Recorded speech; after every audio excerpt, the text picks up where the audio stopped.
करू लागला, आरंभ केलेला आणि यामध्ये कैलासामध्ये माझ्या कानातून उत्पन्न झालेला मधुकैटभ मारहाण्यासाठी सिद्ध झाले आहे म्हणून त्या शंकराच्या तुझी संहार करणारा त्रिपुरारी तुला माझा नमस्कार.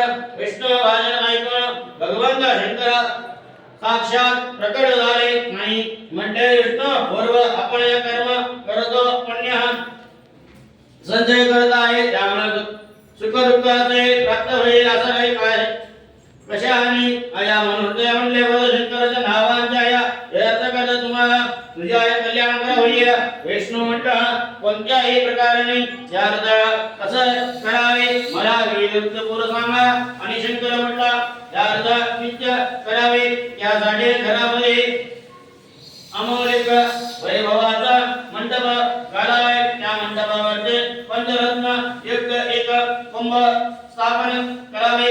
वरद शंकराची प्रतिमा आणि सोन्याची नाही तर रूपाचे कामनाचे किंवा आपल्या जगाचे एक सुपारी अथवा एक वाळूजाई शिवलिंग बनवणे, त्यांचा पार्वती माता आणि सहित पूजा करावे. त्यानंतर गव्हाच्या चूर्ण करावे.